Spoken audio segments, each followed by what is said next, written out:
everyone. I'm Hackett Life Fitness Management, and I also want to thank them and encourage you to come to Life Fitness. We've got a wonderful little swing lab back here, and even when it rains, you have an opportunity to practice your golf game. Hey, and you can even do what I'm talking about today. Last week, I left you with an idea, and the idea was to see it, to think it, to feel it, and to act it. And we're going to go through those today. And how we're going to do this is we're going to give you a little memory jot here, what I like to call an ideogram. The ideogram is this. We created this when I was doing my PhD thesis. The red is right here. This would be the body, spirit, mind, and soul. So what does that have to do with anything in golf? It has to do with the following. When I see it,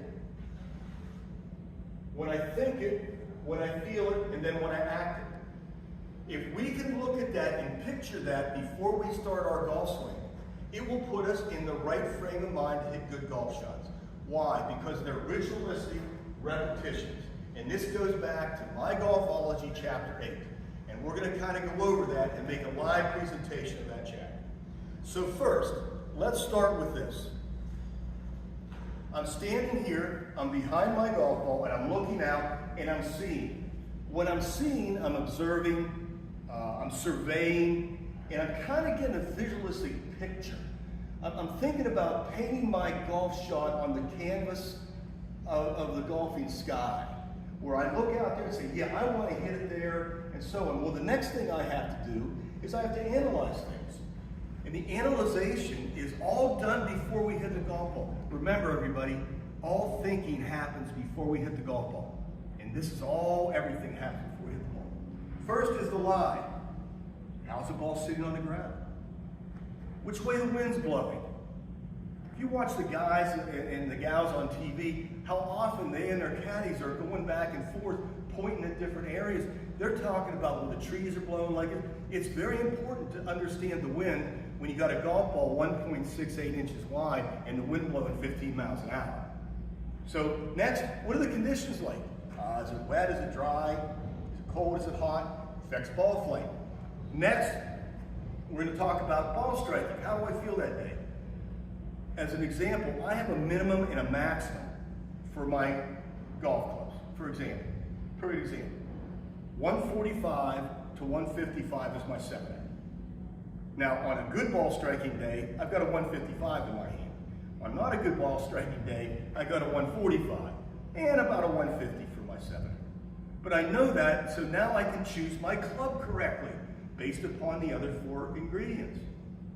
Lie, wind, conditions, ball striking ability, I pick my club. You watch the guys on TV, they pick their club out, and what do they do next? They go into the feel it mode. They make a couple rehearsal swings to feel. Maybe if they want to hit, let's say, a cut shot, they might feel this motion, moving to the left. If they want to draw it, they might feel this motion. They're trying to get that motion embedded into their brain before they get to the next step. And the next step is they're going to pick out their intermediate target. The intermediate target for me is I'm standing back here, and this intermediate target for me just happens to be a little tee I put in the ground here so I can see it. So I'm going to line my golf club up to that tee. So now my target no longer is out there, my target is very close to me.